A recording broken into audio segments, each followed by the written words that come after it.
Hello, everyone, and welcome back to Beauty Y'all, a beauty podcast where we talk about skincare, makeup, and everything in between. I'm Sarah, your beauty host and licensed esthetician.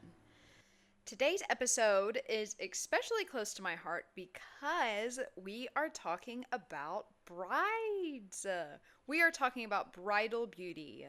I love brides. I love working with brides. They're my favorite clients. And I have actually been a bride before. So I feel like I really know what's happening with the beauty prep. What worked, what didn't work. So, if you are newly engaged or planning your wedding beauty timeline, this one's for you. Let's talk about why beauty prep matters. What no one really talks about is the emotional side of beauty, or dare I say, the emotional side of wedding planning. Your wedding day is full of love and joy, but it can absolutely be overwhelming. Brides a lot of the times are big in the planning process. So you're thinking about your linens and you're thinking about your decor and how your dress fits and what shoes you need and how to do these things. And does the groom have their suits? And like all these things are happening. So the last thing that you want to be thinking about on your wedding day is how your eyebrows look or if you have the right lip color. Prepping ahead is what's going to give you that peace of mind. It's one less thing to stress about. And when you feel good, you look good, right? So, I remember waking up like the morning of my wedding, and I actually felt ready. My skin felt healthy. My makeup artist and I were on the same page. I feel like I didn't have to micromanage anything because I had already done the work beforehand. So let's talk about some timelines. The biggest beauty prep, in my opinion, is your skincare timeline. I feel like this is where you can really make a difference because your epidermis, your skin, is your largest organ. I recommend giving yourself a solid 6 to 12 months of prep time if possible. This is going to give you time to introduce products slowly, see what works, and fix what isn't. So my tips for you, start with a professional facial and a skin analysis. This is something that I'm going to be repeating a lot during this episode, which is don't do something the week before. Try not to do things a day before, right? You want to be able to have consistent, repeated services so you know exactly what to expect when you walk in. So getting a facial, start with a professional facial and a skin analysis. Your beauty provider is going to be able to look at the skin. You guys can talk about what you're wanting to fix before the day of. We're going to be able to see how your skin reacts to the products. Because if you're switching skincare lines, like let's say this spa uses this product line, but at home you use something different, we want to make sure you're not going to have any kind of reaction. We're going to make sure that everything works well. And that's why, again, you're trying to bump it out a few months out. Get your gentle skincare routine in place. Your cleanser, moisturizer, SPF. I've talked about that in earlier episodes. If you're thinking about adding in an exfoliant or a retinoid, be sure you're using that with guidance. So again, you're talking about it with your esthetician or your dermatologist. Avoid starting new treatments too close to the big day. So if you're using a hydration mask you know you love, do that the week of. Do that the night before for sure.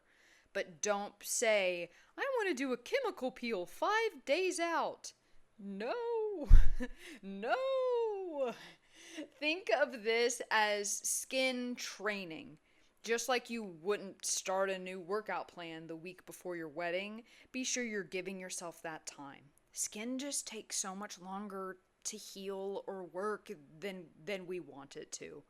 With makeup, it's a little bit different. You can look at a foundation and be like, okay, this shade doesn't work. Let's go lighter. Easy peasy. You can go to the store and refund that.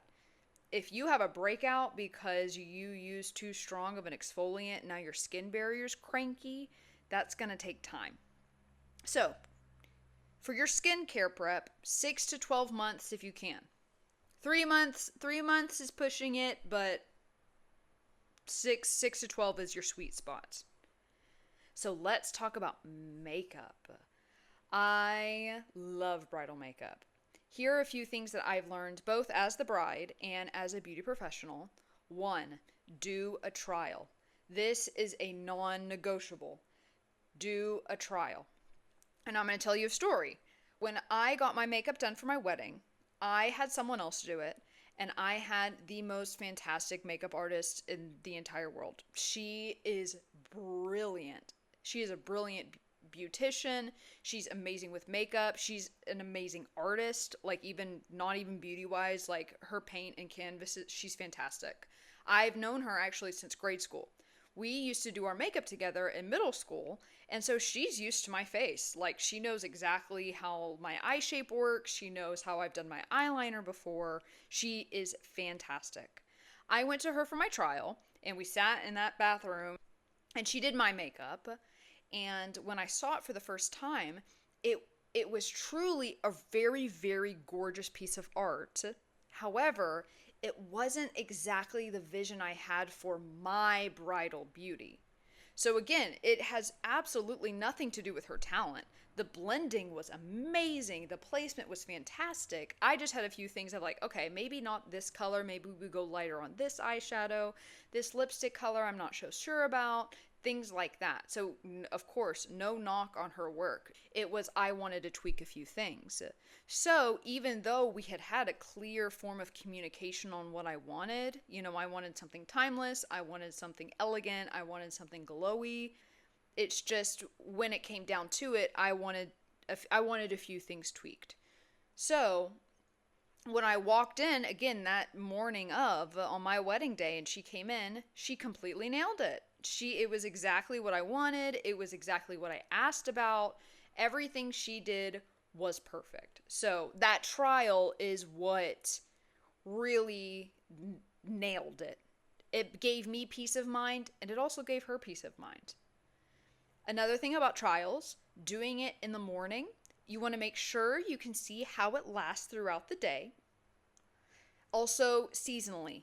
So if you are having a winter wedding, try to do your makeup during that season. If you're having a summer wedding and you do your trial in the winter, you're not really sure how that's going to hold up.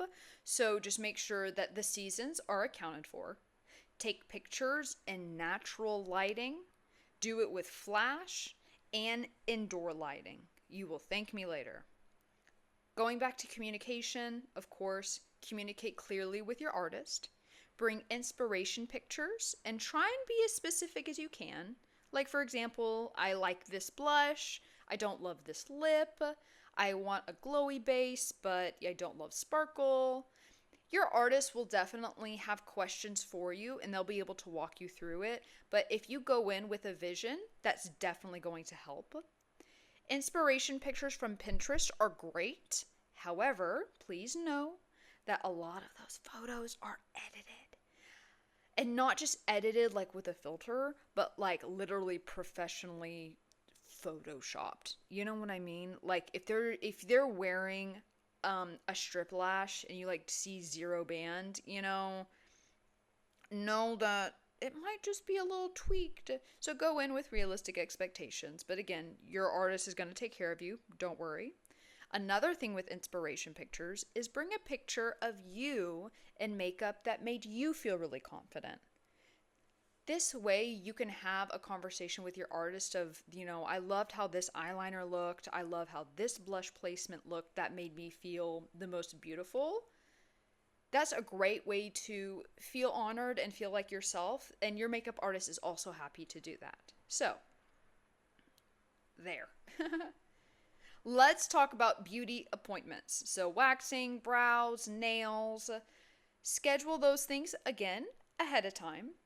Schedule brow shaping. Try and do it a week before. Again, nothing drastic last minute. If it's your first Brazilian, try and get 3 in if you can. And this is because you want to know how your skin reacts. You know what you don't want to have on your wedding night? A stressed coochie. Like, don't, and I did that. I have got to tell, might make a video about it because my first Brazilian was such a traumatic experience. Because I went in my first ever Brazilian. I went to a chain company and I was like, I don't know, this is what brides do. It was 2 days before my wedding and I left traumatized. If I could go back in time, one, I wouldn't go to that chain place. I would do, you can listen to my Brazilian episode. I talk about tips on finding a good esthetician. But yes, you want to know how your skin reacts for sure. Give yourself that time.